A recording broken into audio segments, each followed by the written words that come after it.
Selling printables is the easiest way to make passive income, but if you're doing it wrong, it can feel like a complete nightmare. Hi, my name's Cassie. Welcome to my channel where I share tips with you how to make passive income. So the first mistake that I made was I started just creating the things that I wanted to make without doing any kind of research to see what people wanted to buy. And yes, this is a creative outlet and it is about using your creativity, but you don't want to spend all your time making things that no one is going to purchase. A few ways that I like to do research is I like to go on Pinterest and see what kind of things are trending on there. I like to check like bloggers and see what type of things that they're doing, what kind of projects and stuff like that. Is there anything I can make a printable for those? And also on social media to see what's trending. Is there any opportunity to make any printables for anything that's trending on social media?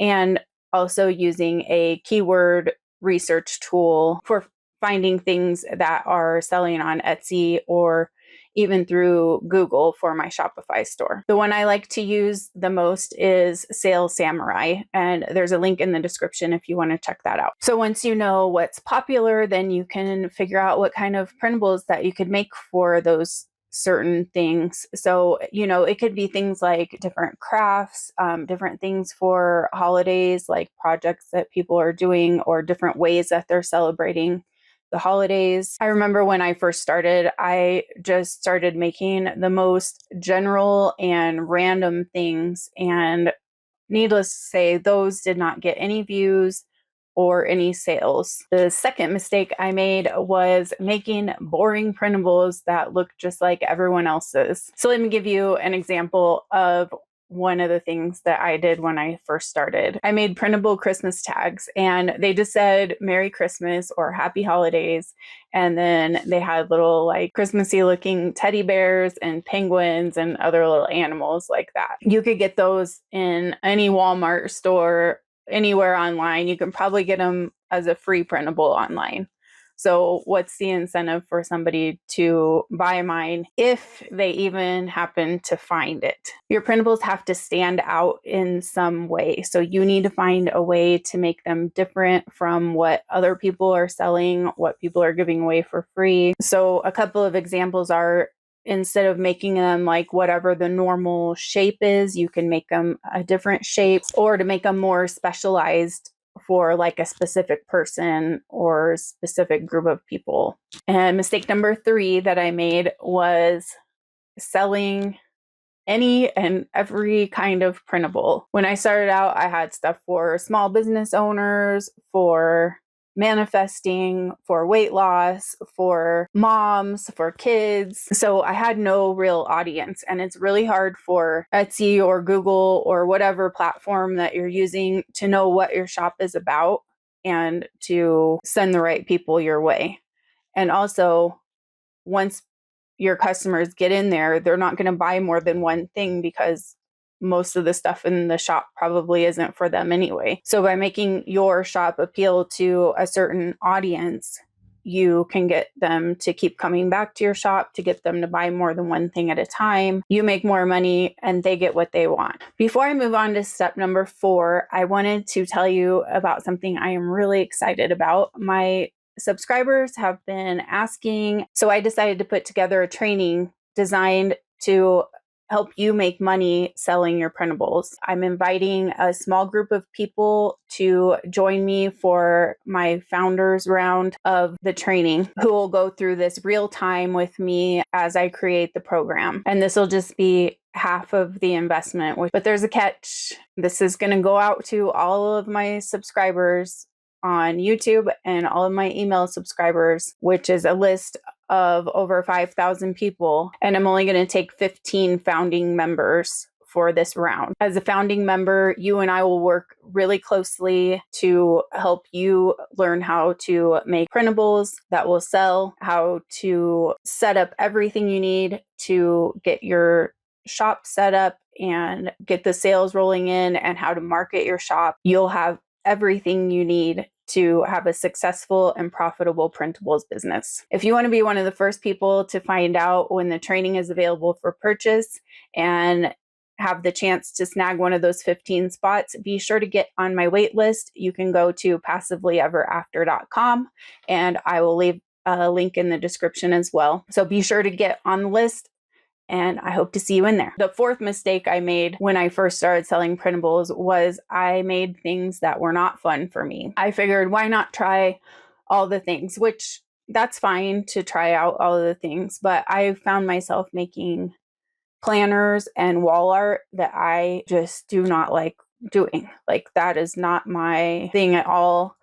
Especially planners. I really do not like making planners. I don't use planners, and so I just really can't relate to that product, and I don't feel like good about marketing it, and it's just not fun for me to create. You'll have way more success selling things that you enjoy making because your passion will come through, and that'll be very apparent to your customers. Mistake number 5, this is a big one, trying to copy bestsellers that you find on Etsy. I know you've probably seen people here on YouTube saying, find the bestsellers and use it as inspiration to make your own bestseller. oh, that's not how it works. Sorry to tell you, but that is not how it works. Here's the problem with that.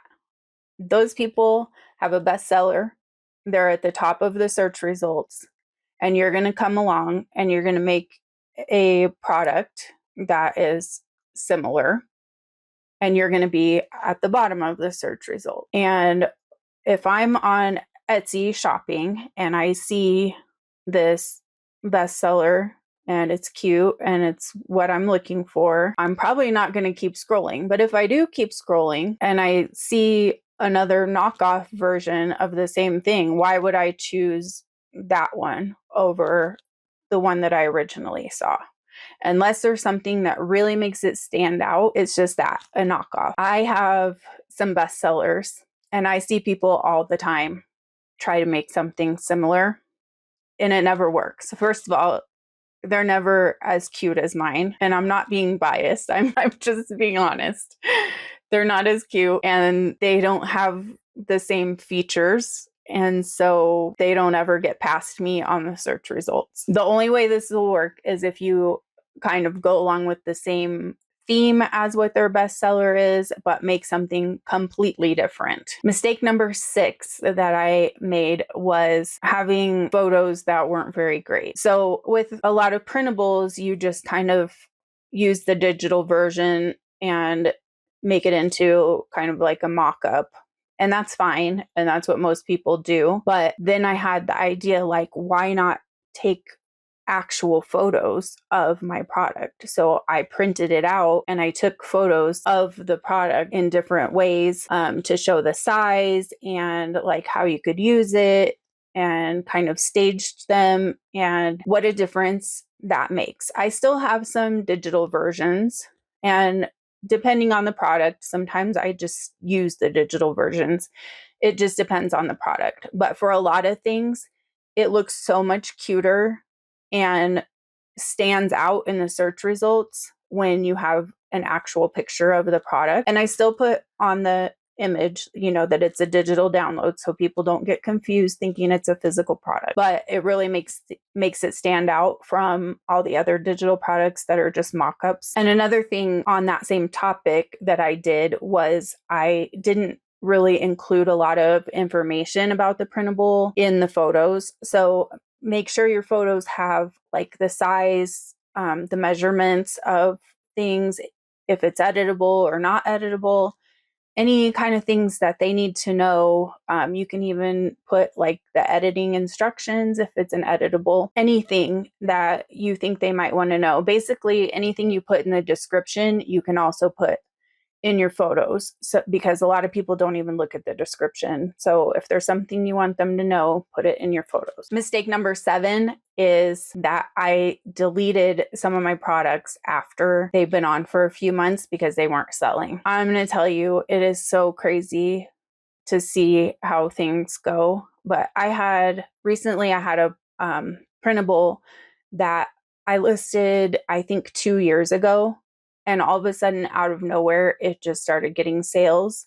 And as more people buy it, it's just snowballing, and it's just selling and selling on a daily basis now. So if you have products that aren't selling, don't delete them, just leave them there. You can improve the listing if it was something you did a long time ago and it's just not up to par or something like that. If the listing's fine, just leave it be and see what happens, or change the keywords and see if that helps boost it up if you want to try to get it going. And mistake number 8 is I waited for Etsy and Google to send me traffic and get me sales. So when I started, I would make a listing, put it on Etsy, and I would just sit there and wait for it to sell and hope that it would sell. And a lot of times it didn't, because it never got seen. So I started putting my listings on Pinterest and marketing them on social media and by email, and I ended up getting a lot more sales that way.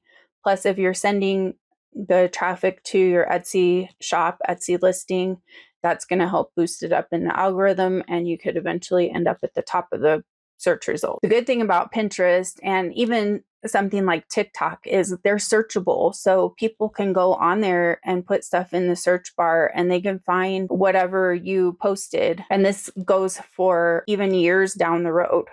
This can keep making you sales over and over for months and years, but you have to make sure that you put some keywords when you write your description for those things. So let me know in the comments, have you been making any of these mistakes that I made? If you made it this far and you found this video helpful, please hit the like button. It will really help me in the YouTube algorithm. And if you want more tips on how to make passive income, be sure to hit that subscribe button. And thank you so much for watching. I will see you in the next video.